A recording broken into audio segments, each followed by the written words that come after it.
نحمده ونصلي على رسوله الكريم اما بعد فاعوذ بالله من الشیطان الرجیم بسم اللہ الرحمن الرحیم فمن يعمل مثقال ذرة خيرا يره صدق اللہ مولانا العلی العظیم۔ اللہ تعالیٰ نے ارشاد فرمایا کہ جو مسلمان ذرہ برابر بھی نیکی کا عمل کرے گا اسے قیامت کے دن دیکھے گا۔ تو اس آیت سے معلوم ہوا کہ آدمی کا چھوٹے سے چھوٹا عمل بھی اللہ کے یہاں بڑی قدر و قیمت رکھتا ہے، بشرطے کہ کرنے والا مومن ہو اور اخلاص سے نیت سے وہ عمل کرے۔ اس لیے ہمیں موقع محل کے لحاظ سے، ضرورت کے لحاظ سے چھوٹے اعمال کو معمولی نہیں سمجھنا چاہیے بلکہ کرنے کی کوشش کرنی چاہیے۔ نبی کریم صلی اللہ علیہ وسلم نے جو چھوٹے چھوٹے اعمال کی فضیلت بیان فرمائی، ان کی ترغیب دی ہے، تو اس میں ایک بات تو یہ سمجھ آتی ہے کہ اس سے آپ کا مقصد تربیت تھا کہ آدمی چھوٹے عمل پہلے کرنا شروع کرے پھر بعد میں بڑا عمل شروع کر لے، ایسے آسانی ہوگی۔ اور دوسرا اس سے یہ بات سمجھ آتی ہے کہ اللہ تعالیٰ کے ہاں مومن کے اعمال کی قدر و قیمت اور اہمیت بہت زیادہ ہے۔ جیسے کسی بادشاہ کی طرف سے کسی کو معمولی کوئی گفٹ مل جائے تو اس کو بڑی قدر کی نگاہ سے دیکھتا ہے کہ یہ بادشاہ کی طرف سے مجھے ملا ہے۔ تو اللہ تبارک و تعالیٰ ہمارے معمولی کاموں پر بھی بڑے اجر و ثواب کا وعدہ فرماتے ہیں، جس سے معلوم ہوتا ہے کہ اللہ کے ہاں ہمارے اس عمل کی بڑی قدر و قیمت ہے۔ اللہ تعالیٰ کسی بھی عمل کو معمولی نہیں سمجھ رہے، بلکہ حدیث سے یہ معلوم ہوتا ہے کہ اخلاص سے نیت سے کیا وہ بظاہر چھوٹا سا عمل بہت سے لوگوں کے لیے مغفرت کا باعث بن گیا۔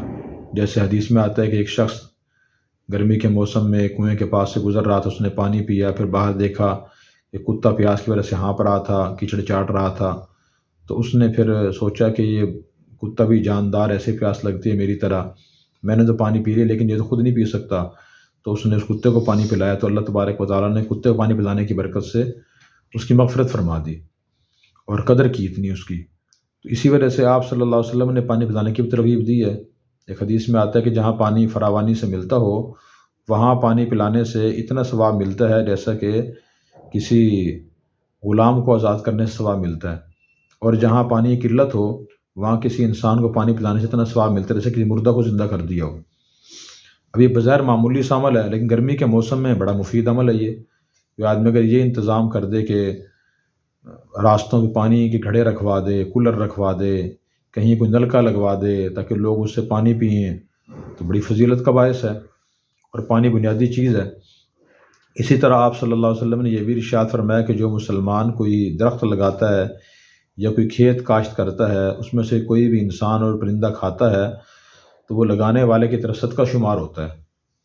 آپ نے یہ بھی ارشاد فرمایا کہ الا ادلکم علی ما یمحو اللہ بہ الخطایا، کہ میں تمہیں ایسا کام بتاؤں جس سے اللہ تعالیٰ خطائیں معاف فرماتے ہیں، ویرفع بہ الدرجات، اور درجات بلند فرماتے ہیں۔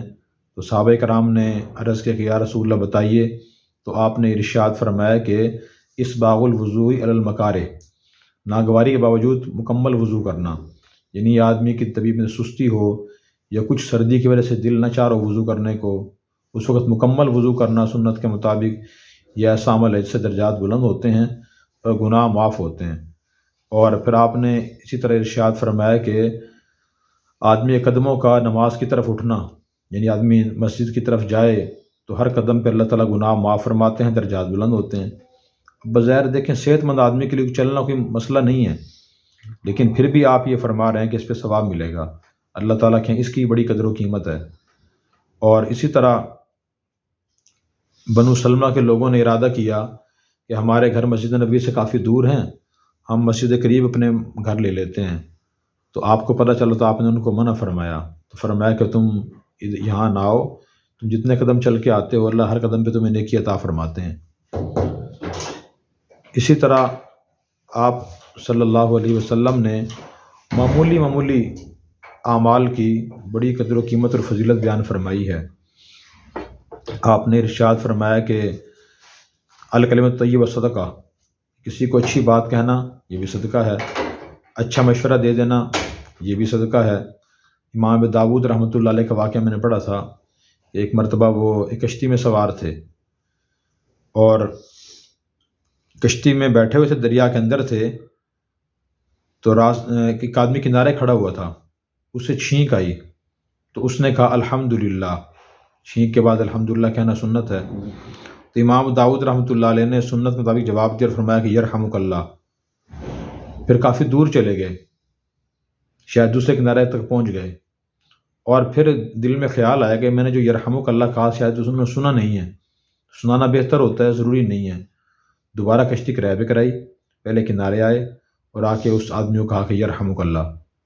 تو اس نے کہا حضرت جب پہلے آپ نے یرحمک اللہ کہا تھا میں نے سن لیا تھا، تو انہوں نے فرمایا کہ میرے دل میں خیال آیا کہ شاید آپ نے سنا نہیں تھا۔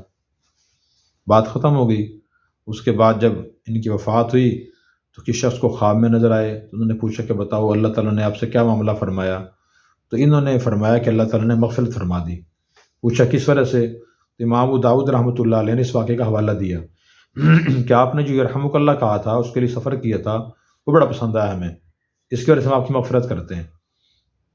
اسی طرح ایک اور بزرگ کا واقعہ پڑھا کہ وہ ایک مرتبہ بیٹھے ہوئے قلم دوات سے لکھائی کر کتابت کر رہے تھے، تو جیسے انہوں نے قلم دوات میں ڈبو کے باہر نکال لکھنے کے لیے، تو مکھی قلم کے اوپر آ کے بیٹھ گئی صحیح چوسنے کے لیے۔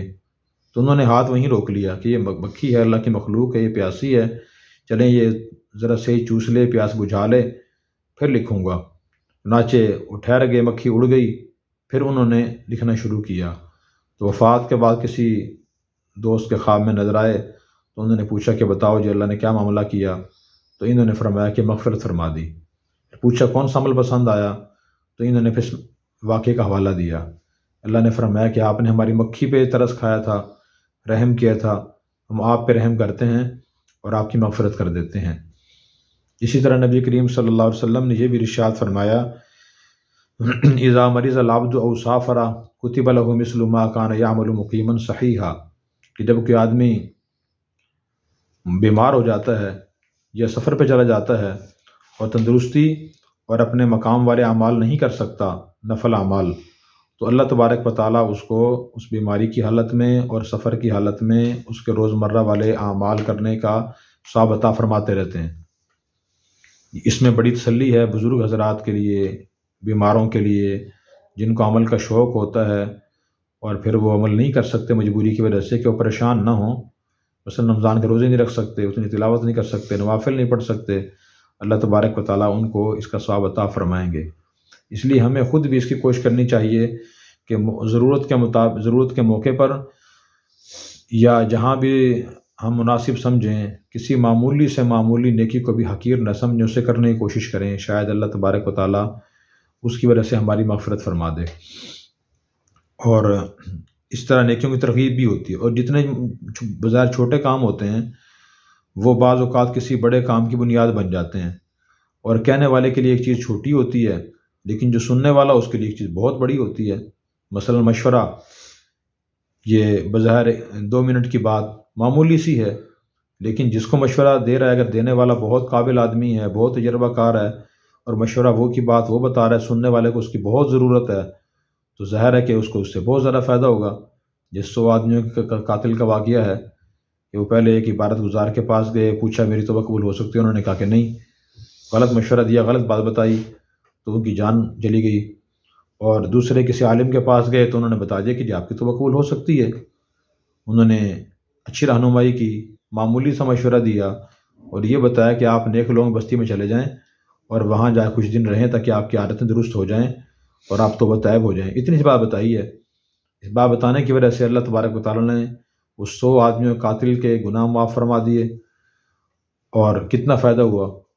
کوئی 6 قابل ڈاکٹر ہوں، کسی کو بتا دیں کہ جی آپ اتنے عرصے سے بیماری میں مبتلا ہیں، اس کا علاج تو فلاں گولی انجیکشن ہے، وہ لگوا لیں آپ، وہ لگوا لے اور استعمال کر لے تو اس کی بیماری ختم ہو جائے گی، کتنا بڑا فائدہ ہو جائے گا۔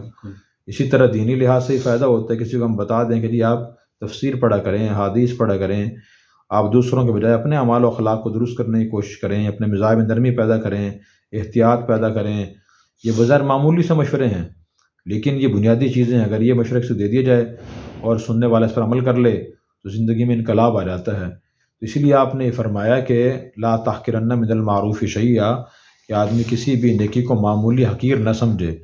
معمولی نیکیاں بعض اوقات بڑے بڑے کارنامے انجام دے دیتی ہیں، ان کے بڑے اچھے اثرات پڑتے ہیں۔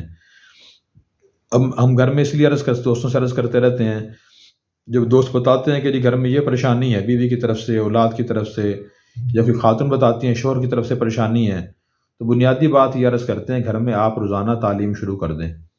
کس کتاب کی شروع کریں جی؟ کوئی حدیثی کتاب لے لیں، آسان نیکیاں، اسوہ رسول اکرم، یہ لے لیں، اس کی آپ روزانہ تعلیم شروع کریں۔ ان سب کو بٹھا کے 10 منٹ صرف یہ کتاب سنا دیں کسی بھی جگہ سے، اس کا نتیجہ یہ ہوگا کہ بات علم میں آنا شروع ہو جائے گی۔ جب بات علم میں آئے گی پھر عمل بھی آنا شروع ہو جائے گی، عمل میں جب آئے گی تو اچھے نتائج پیدا ہونا شروع ہو جائیں گے۔ اگر پہلی بنیادی بات ہی زندگی میں نہ آئے کہ آدمی منسلک ہی نہیں ہے، کتاب رکھی ہوئی ہے کبھی کھول کے دیکھی نہیں، کبھی تعلیم کی نہیں، جس کا نتیجہ پھر یہ ہوتا ہے کہ ہر آدمی اپنے ذہن کے مطابق چلنے کی کوشش کرتا ہے اور اس سے پھر مسائل پیدا ہوتے ہیں کیونکہ ذہن مختلف ہیں۔ تو اللہ تبارک و تعالی ہمیں معمولی نیکیوں کی بھی قدر کرنے کی توفیق عطا فرمائے اور ہمیں ان سے مستفید ہونے کی توفیق عطا فرمائے۔